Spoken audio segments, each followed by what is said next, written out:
If you were to go into somebody's kitchen, what are some simple changes that you would begin to help them make? Well, I think the big issue for most people, my view has evolved over the years. I think that probably earlier on in my public communication of nutrition science, I was probably a bit more zealous about macro counting and stuff like that. Today, though, I think that my focus really is on helping alert people to food quality and how food quality to a significant degree dictates quantity. So a lot of people today, especially when dealing with problems related to their weight, are told to eat less, move more, or to count calories, right? I think that calorie counting works for a certain person. It's also going to be helpful, I think, to somebody who's never done a calorie audit of their diet, who just has no concept of the calorie density of modern foods, right? I think that can be incredibly helpful for that person. Also, somebody who is a fitness competitor, somebody who's dieting down from, say, 10% body fat to 7% body fat. I think you've got to be meticulous about your food intake if that's your goal. But I think for most people, counting calories is not, in my view, the optimal way forward. I think we really ought to start the conversation with, look at what you're eating, the quality of the food that you're eating, because we now know, thanks to really well done studies in the clinical setting, that food quality dictates, again, to a significant degree, quantity. There was that NIH study that came out in 2018, led by Kevin Hall, who's a pretty prominent obesity researcher, who found that there was an 800 calorie swing determined purely by the quality of the foods that subjects were consuming. When given access to an ultra-processed diet ad libitum, they ate to a degree of fullness that any of us would want to, right? We want to experience fullness from our food. They ate a calorie surplus of about 500 calories. And then conversely, when in the crossover trial, they were switched over to a food supply that was less processed, more minimally processed foods, like the kinds of foods that you would cook for yourself, they ended up coming in effortlessly at a 300 calorie deficit.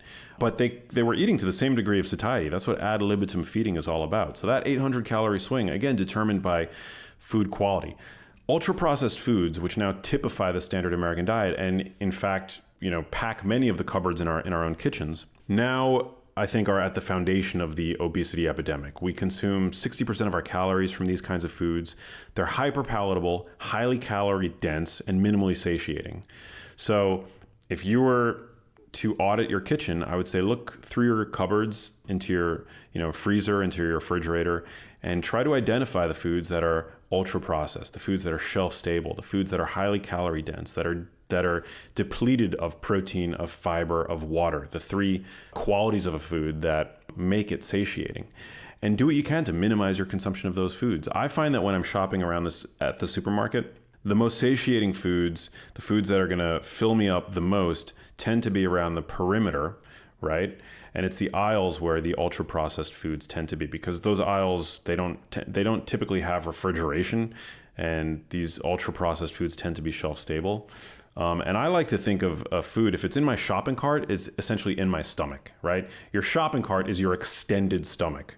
The same way that our iPhones are extended, our minds extended, the shopping cart is your extended stomach. And so you got to kind of think of it that way.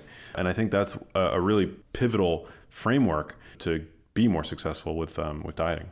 Yeah, you brought up some really good points. And I think food quality is incredibly important and crucial when making any kind of health change.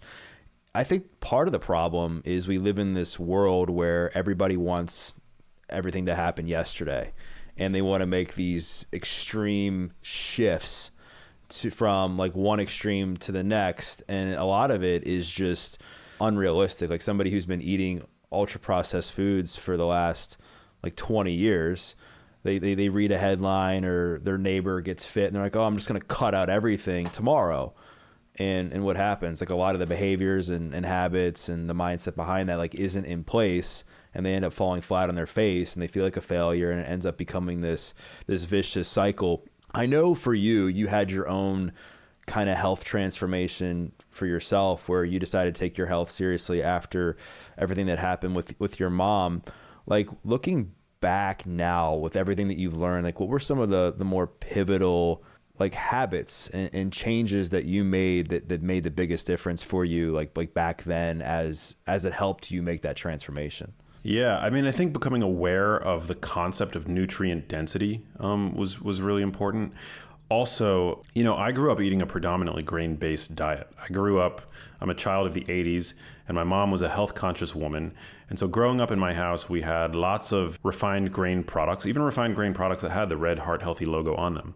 At a certain point, I realized the value of whole grains, quote unquote whole grains, as a more health promotive alternative to refined grains, and I started eating those. I grew up in a house that was pretty divided on animal products. My mom avoided animal products for the most part. She was a vegetarian, always afraid of saturated fat and dietary cholesterol because she believed that heart disease ran in her family. And so we always had margarine, and we cooked using corn oil and other polyunsaturated fat dominant cooking oils. So that's kind of how I grew up eating. And as I mentioned, I grew up in a health conscious household. But at a certain point, I think I started to really audit my own diet in terms of the foods that were supporting my health and providing a rich source of nutrients. And also, I started to skim off the foods that I thought were just adding nothing but pure energy. We as a species have solved the food scarcity problem. We now live in a time of food abundance. So nobody in the modern world is suffering from an energy deficit. We have ample energy to go around. It's the reason why, for the first time in human history, there are more overweight people walking the earth than underweight. The problem is that our foods have become nutrient depleted, whether it's due to the fact that our soil is becoming nutrient depleted itself, or the ultra processing of foods, which can also affect nutrient quality. It's been actually referred to as the ionome of our food supply. And so this is the reason why 90% of Americans are deficient in at least one essential nutrient these days. So the first thing that I started to really do is question grains as a health promotive product. I mean, I grew up being told that grains should be at the foundation of an optimized diet, right? Even whole grains, you're compelled to consume them with every snack and at every meal, 7 to 11 servings of grains a day. But in my view, grains are essentially cattle feed. They're what you feed cows to fatten them up prior to slaughter.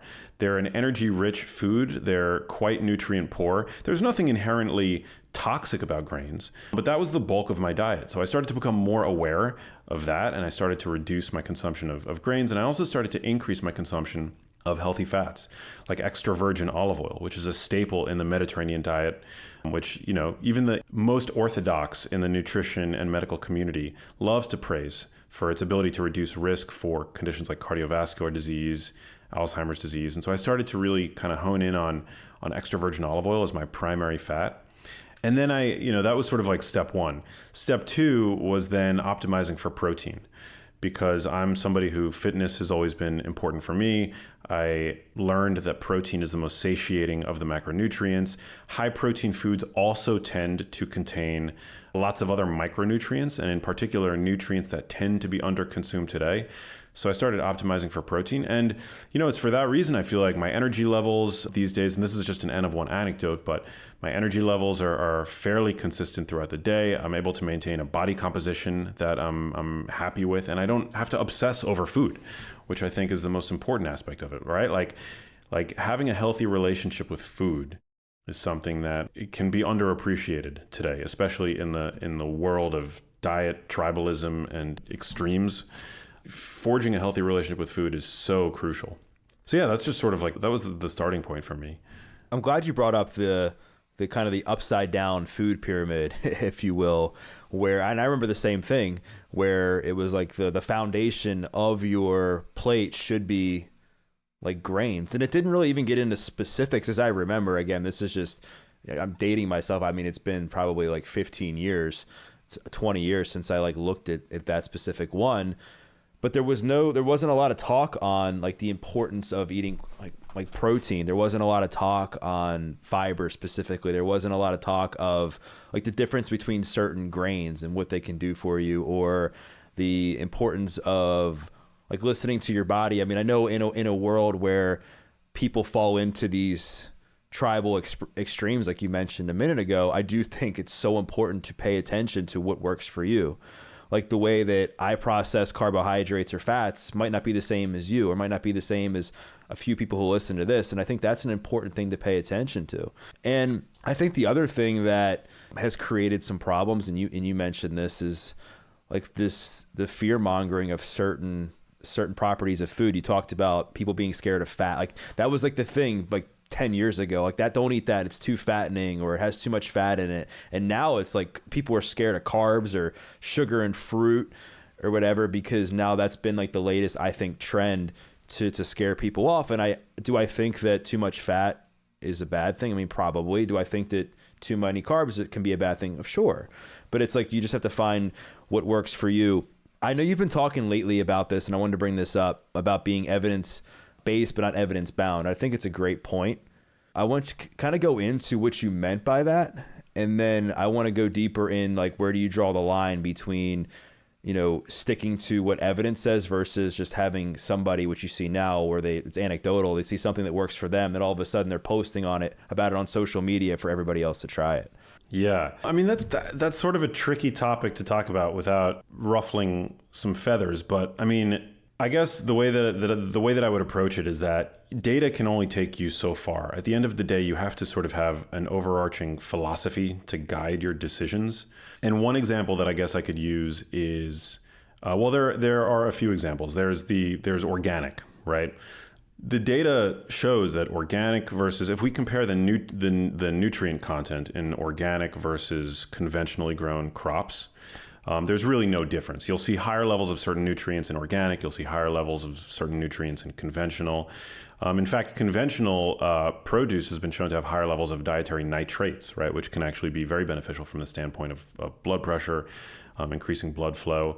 So there's no difference. Artificial sweeteners, right? Artificial sweeteners, our mutual friend Lane loves to talk about how there's really no solid evidence that artificial sweeteners are dangerous. They don't necessarily influence cravings and insulin response and things like that. So I can like admit that the research on these different topics are equivocal, and that ultimately the data suggests that it doesn't really matter, right?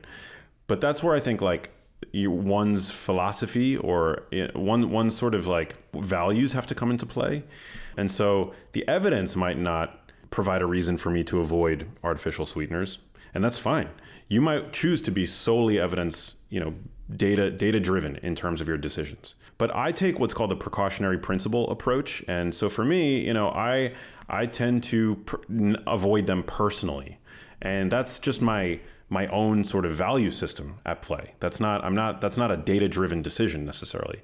I just, feel a lot better utilizing non-nutritive, more natural sweeteners like stevia, erythritol, sweeteners that are found in nature, right? With organic, I like to, I don't buy organic avocados or bananas. I'll buy organic dark leafy greens and berries because I like to reduce my exposure to synthetic pesticides.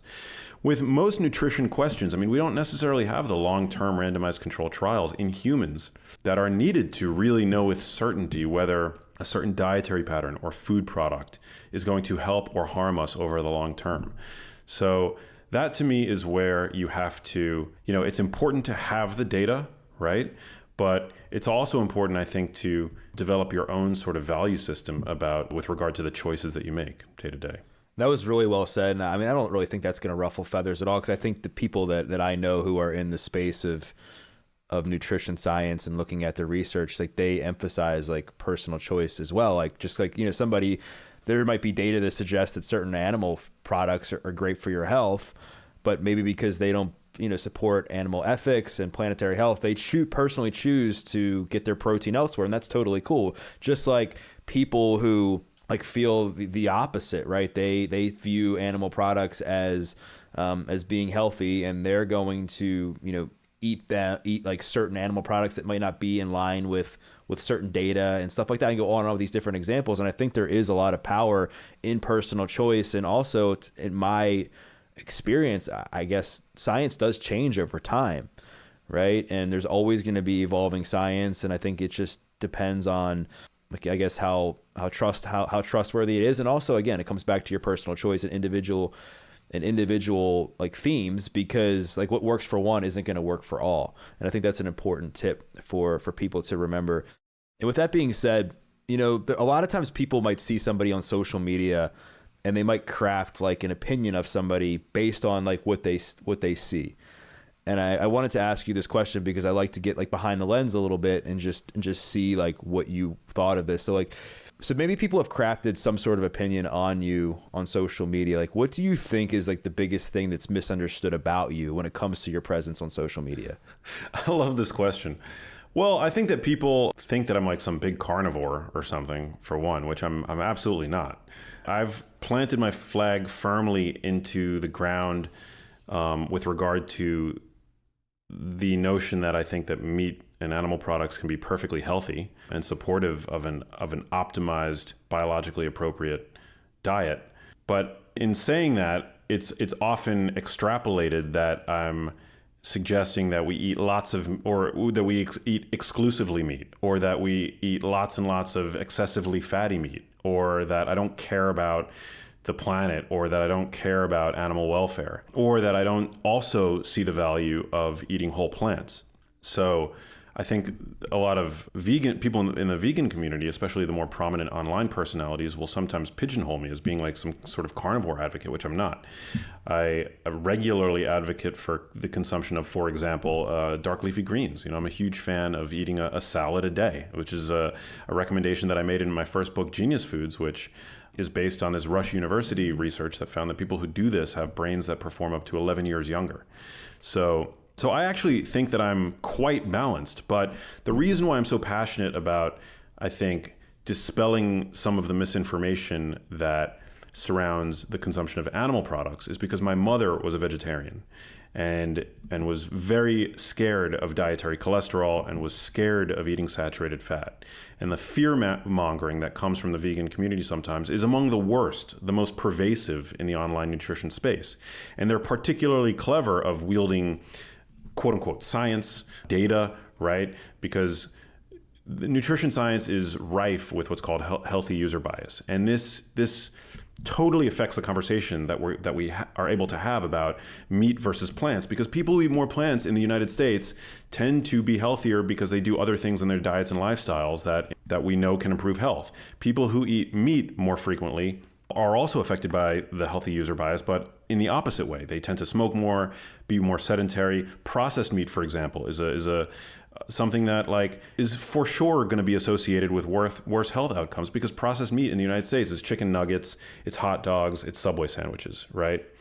Whereas plants, like take something like quinoa, right? If you're an American consuming quinoa today, chances are you're shopping at Whole Foods or another sort of more health conscious store. Chances are you're exercising, possibly even taking a multivitamin, right? If you can even pronounce quinoa properly, that says something about your diet and lifestyle. And so my mom, she was afraid of these different dietary components, and her diet was largely composed of grain products and these polyunsaturated dominant cooking oils, highly marketed, high margin products. And so I just really, I feel for people that are at the receiving end of that messaging. And, this notion that people are out there watching documentaries like Game Changers, like What the Health, and are eschewing as a result this massively ubiquitous, highly nutrient dense category of foods, to me is a real shame and does do harm.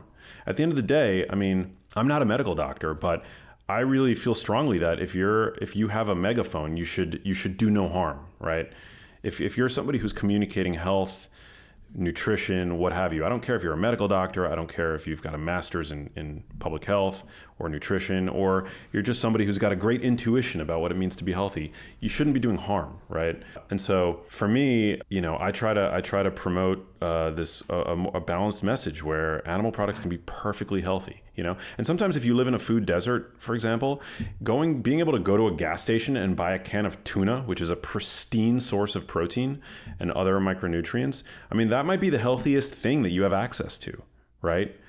Over the course of the day. So being able to separate fact from fiction to me is really important. It's not that I want everybody eating all meat all the time. It's not that I'm promoting that everybody, be eating a ribeye for dinner or, these fattier cuts of meat, or promoting the factory farm system. It's not that. The other thing that I'll add is that people have different biases, right?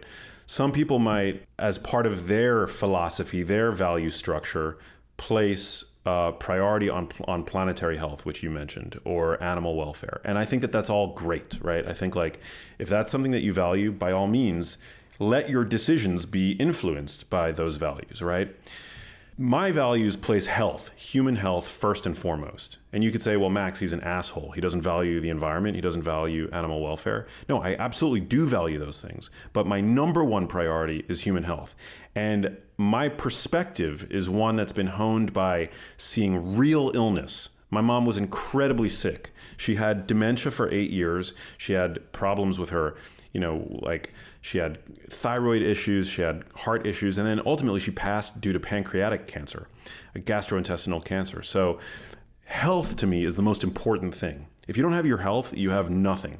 And that is the sole lens through which I make decisions with regard to what I ingest. I'm not eating food to appease what I believe to be true about the environment.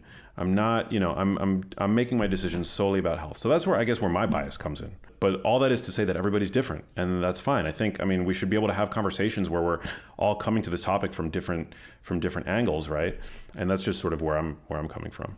And I think having conversations like changes the game, right? And getting to understand like deeper what drives somebody, right? And when they hear you talk about how much your mom meant to you and how much her health battles meant for your own health transformation and your mission right now, I think people will gain more of an understanding on why you are so ecstatic to talk about like health in the way that you do. And I think you're right. I think having this balanced approach is the way to go, and just figuring out like what works for you. Like if you're somebody who values planetary health and animal ethics, like there's nothing wrong with that, and good for you for doing that. Like, honestly, yeah, good for you. Like, but it doesn't mean that has to be the end all be all for every other person, and vice versa. If you're somebody that like wants to just eat nothing but meat and that works for you, like great. But it doesn't mean that it has to be the end all be all for everybody. And the reason I bring this up is I think that what's happened is people love to be part of like extremes. And I think what's happened is now you have two extremes in the diet community, at least I see, in that you tell a group of people like, hey, you can eat a certain diet where you don't have to harm animals, you don't have to eat meat if you don't like the taste of it, and all you have to do is just eat anything that says vegan on it, and you're good. And then people are like, great, perfect, I'll do that. And that is unhealthy because quality matters too when it comes to constructing a good plant-based diet. And the other extreme is you got people that are like, man, I hate the taste of vegetables. I don't want to eat fruit. Like I can just eat all meat and I can go keto and I can eat whatever I want. And then they're like, great, I'll just eat anything that is high in fat, high in protein, and I'm good. But there's not a lot of conversation around how you can kind of have it both ways and choose like your path based on your personal values and focus on food quality. And that's what I think, where I think the conversation can really change, because then you start to bridge the gap in these quote unquote diet wars that we see. And you learn that people have more in common than they think. Like I would say, people who are like paleo or into eating like higher animal products or whatever also believe in like limiting processed foods and eating like fiber rich vegetables and eating, fruits and stuff, just like the other side does. Yeah. And I don't I don't want to let the carnivores off the hook either. I think that there's a lot of bad advice to come out of that camp as well. Like I certainly love to eat vegetables. I love fruit. And so I agree that this tribalism ultimately isn't helping anybody. But I guess I am ultimately happy that we do live in a world and have access to tools that allow for this plurality of voices, right? Because as long as it's able to get people into the fold and to engage people and make and stoke people's curiosity about diet and nutrition, I think that's ultimately a positive thing. So long as, again, you're not doing harm, you're not fear-mongering, and you're able to have a conversation with people across the line and do it in a way that puts kindness forward, right? I think a lot of the people that I have problems with tend to take a very confrontational approach. They're very aggressive.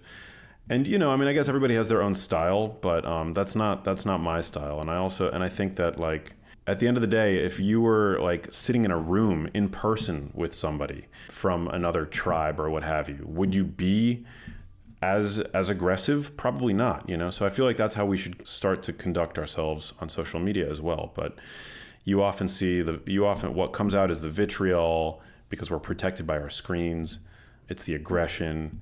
And so I think that's a big problem.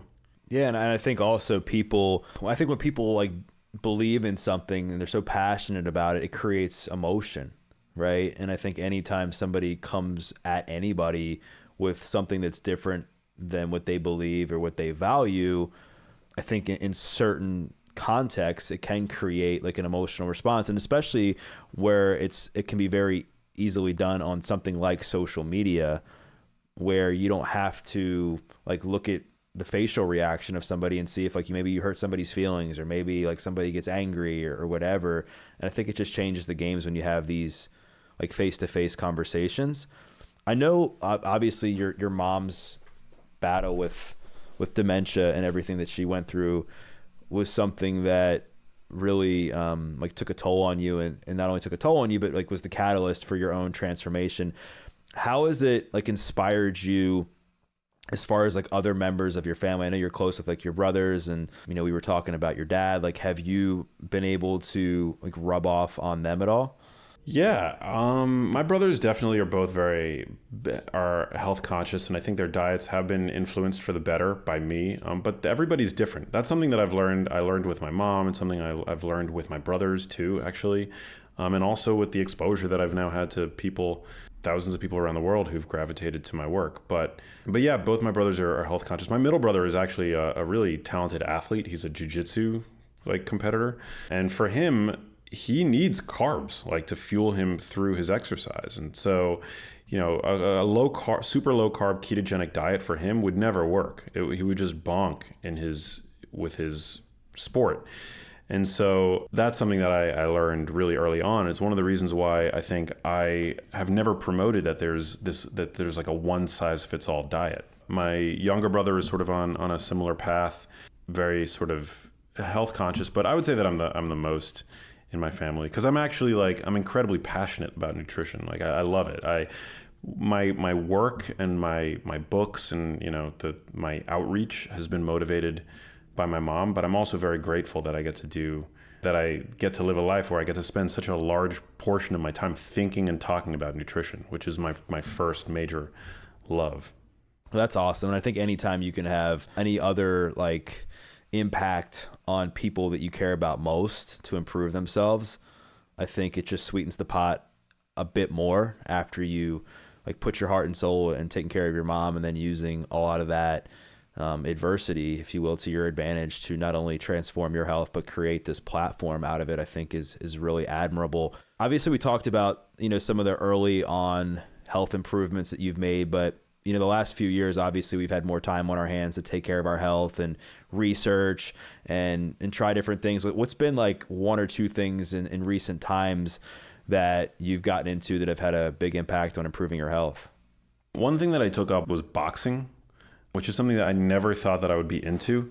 I also really don't want to ever get hit in the head, because I know that I have a genetic risk factor and a familial risk factor for dementia. So I don't want to ever get hit in the head. So it's like, why is Max boxing? Well, I think it's actually, aside from that, like if you actually can avoid getting hit in the head, it's a very powerful brain workout. The degree of hand-eye coordination that it requires, the full body, highly dynamic nature of it, the fact that it's both aerobic and has these spurts of anaerobic activity in it, really, really beneficial from a cardiorespiratory fitness standpoint.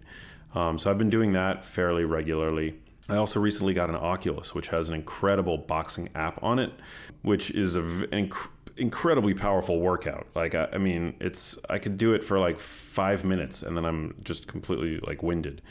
So highly recommend people check that out. I regularly do like hot and cold immersion therapy. So I'm a very active sauna user. In West Hollywood, which is where I live, I have access to a Russian banya spa that I go to, where the saunas sometimes reach temperatures of 225 degrees, which is like literally the temperature that I bake ribs at. And it's super hot. So I get in there, I activate some heat shock proteins, I get my heart rate up, because saunas, we know, act like an aerobic exercise mimetic, purge toxins when we sweat. So that does all kinds of good things for my body, which I love doing. And then cold water immersion is another thing that I routinely do, which is instrumental, I think, in terms of my own mental fortitude. I think that there's lots to talk about cold water, what it does to our metabolisms, encouraging the proliferation of brown fat. This is all good stuff. But for me, the biggest benefit that I get from cold water immersion is what it does for my mental acuity and my mental health. Like I can be stressed out, I can be fatigued, even anxious, and getting into cold water is something that's like, it's a state change. It's like pressing the reset button on my brain. It's super, super powerful. So I do all that. I regularly, exercise. I love lifting weights. I have a red light device in my room, so I use that sometimes, which the science on that is pretty compelling. It still is like, it's a lot to wrap your head around, but, because it just seems like science fiction, that red light can penetrate your skin and do all these incredible things to your mitochondria. I feel good when I do it, so I do that regularly. And yeah, it's just sort of like a 30,000 foot view, lay of the land of some of the things that I do that I derive health value from.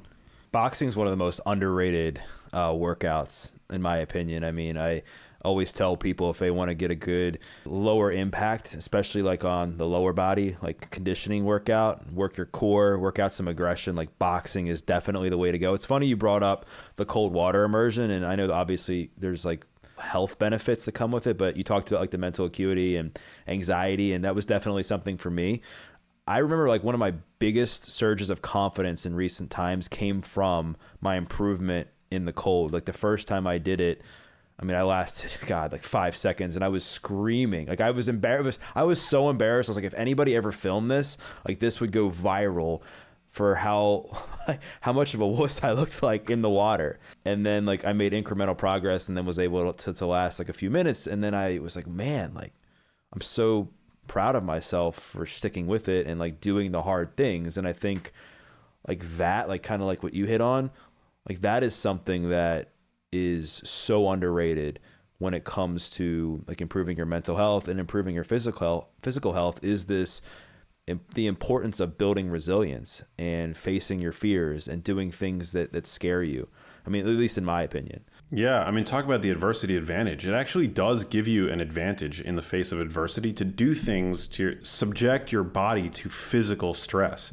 In my second book, The Genius Life, I actually wrote about this, that there's what's called a cross adaptation that occurs. So when you subject your body to physical stress, whether it's sitting in a sauna to a point of discomfort, or getting into that cold water, or doing cryotherapy, for example, or even vigorous exercise, you're bolstering your body's resilience, right? But there's a spillover effect where that resilience also bleeds over into your mental life, your psychological life. And so by willing ourselves to do things that are physically stressful, we actually make ourselves more mentally and spiritually resilient.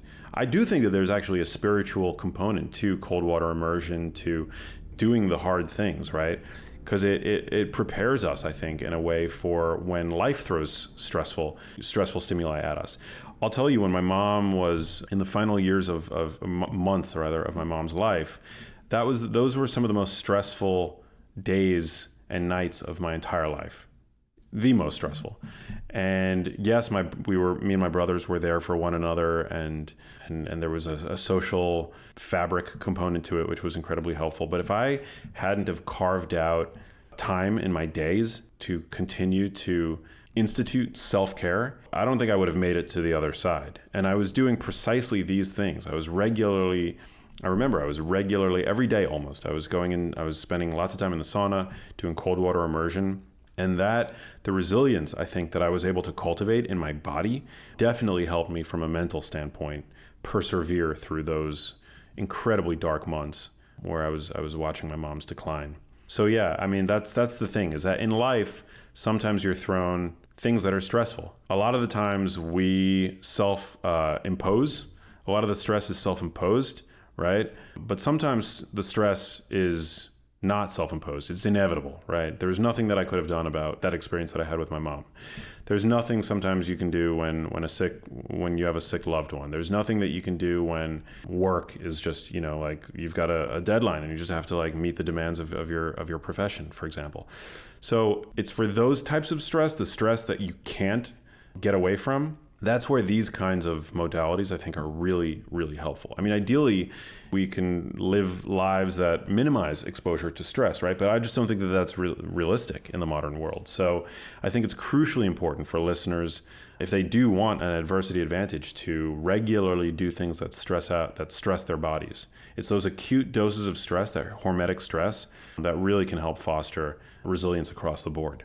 You're so right, man. And the ability for us to begin to embrace like discomfort and learn how to self-regulate and learn how to deal with that, I think is incredibly useful during times of panic, during times of unrest, and being able to put yourself in those positions and be proactive, I think is going to make it, like you said, like much easier for when those times do come. They're like, oh, I felt this way before. Like my heart was racing when I was in the sauna, or I had to really self-regulate when I was in the cold to make sure that I, stopped shivering or whatever the case may be. And then that allows you to then remember that you can, get through whatever, physical challenges are coming your way when it comes to stress, anxiety, that sort of thing. Obviously, you've been incredibly busy. What have been some of your best practices while traveling so much to make sure that you're doing the best you can to take care of your health?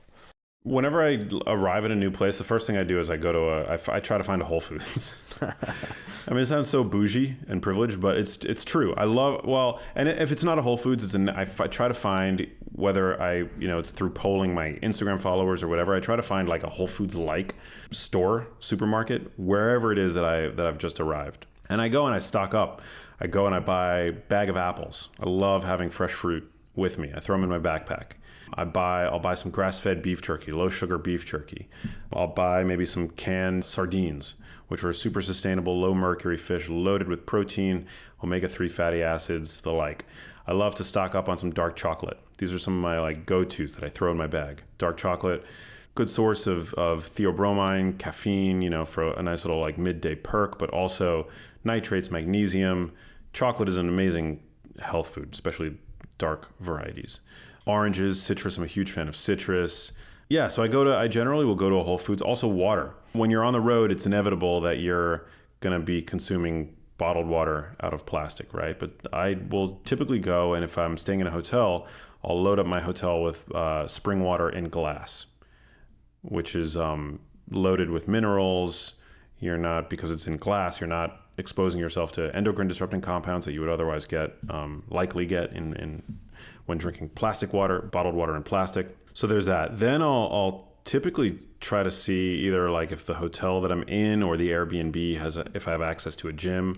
If not, I will routinely buy day passes to gyms in the area that I'm in. Because to me, exercise is really important from a body composition standpoint and from a physical health standpoint, but it's also incredibly important for mental health. And when I'm thrust out of my routine and I'm on the road, there's a degree of stress, the baseline level of stress when on the road is higher than what it is when I'm home, for example. So I need to get those workouts in to diffuse stress. Crucially important. I also tend to bring really comfortable walking shoes with me. No affiliation, but I'm a big New Balance fan, super comfortable. So I always have my walking shoes. Walking is such an important thing to do. Even beyond workouts, non-exercise physical activity like walking, crucially important. And travel is a great opportunity to walk. So I want to make sure that I'm seizing on that opportunity by always bringing comfortable walking shoes with me. You brought up some really good points, and I think that's something that people kind of need to hear, is that you got to keep it simple, right? Focusing on water, focusing on a health food store where you can get some staples for that, and then focusing on just moving your body a bit when you're on the road. And it doesn't have to be doing a 2-hour workout or doing a soul cycle class or anything like that, so to speak. It could just be going for a walk. It could be going and joining the gym for a day and just doing a 20 to 30 minute strength session, whatever works for you. I think it's so important to remember that.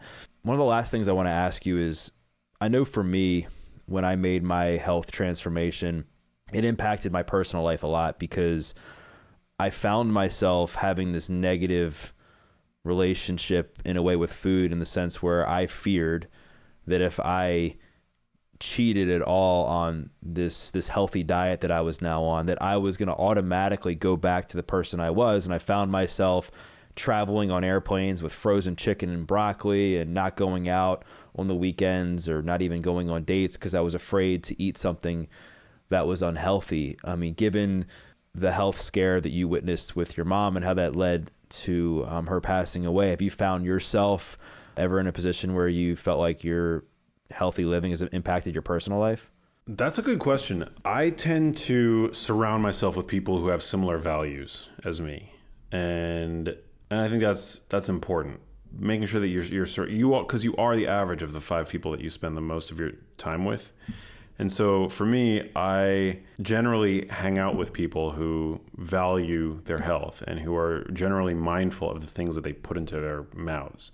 That doesn't mean that everybody that I'm around eats like I do, but I have friends that are vegan, I have friends that are pescatarian, but in general, everybody is sort of mindful of diet and food and how important that is in terms of fortifying mental health, longevity, health span, and stuff like that. So my social obligations are not super impacted by that. Now, I guess, one area where maybe in the past it had been, maybe with regard to intermittent fasting, which is something that I sometimes engage with. But in general, like, I will not compromise a social opportunity for the sake of eating an earlier dinner or what have you. I think like intermittent fasting, all these tools that we have at our disposal, they're all good, right? But we have to like triage our approach and really keep the most important things. And for me, social opportunities, getting to eat dinner with my friends or loved ones, trump any benefit that I think I might see from, eating the earlier dinner if I'm trying to, for example, intermittent fast. But yeah, I mean, I guess like the short answer is like, no, that doesn't really affect my social situation that much. I don't really drink that much, but again, I don't hang out with people that drink either. So it's all good. Inner circle is everything, man. And I'm glad that you brought that up, because you are like the people you spend time with, whether you like it or not. And it creates this false sense of normalcy. So you have to really be aware of the types of people that you're spending a lot of time with, because it's, in a way, they're going to impact your choices. Last question I have for you is this. I know your mom and everything that you went through with her and taking care of her was a major driving force. It continues to be a driving force for what you do today. Is that still the major thing that's lighting you up to inspire you to keep going with what you're doing, or is there something else that's come along with that? No, she's absolutely my why. All my books are dedicated to her. She is the why. But that being said, I do love what I do. So I wake up every day excited that I get to create content about nutrition, that that it's like, or fitness or what have you, that I get to live this life, that I get sent products and supplements that I get to try. I've always loved like Expo West, we were talking about when you were on my show a little bit, like the wellness industry. Like I love being a part of it. So yeah, my mom is my motivation, but I'm also grateful to her because in many ways, her life was the legacy I think that she created, whether that was her intent or not. I mean, it certainly wasn't her intent. And I would give it all up to have my mom back in good health in a heartbeat. But if there's any silver lining, if there's anything that I could be grateful for, it's that what we experienced as a family wasn't in vain, because as a result, been able to impact people in a positive way. And it's given me a purpose. And I, try not to lose sight of that ever. That it's great and that I love it. It's come that there was a cost and that I would give it all up to have my mom back, but that it wasn't completely in vain as a result. So beautifully said, man. I think that's a good place for us to end our combo. And I'm so glad that we got to do this. And I think people are going to get a lot out of this episode.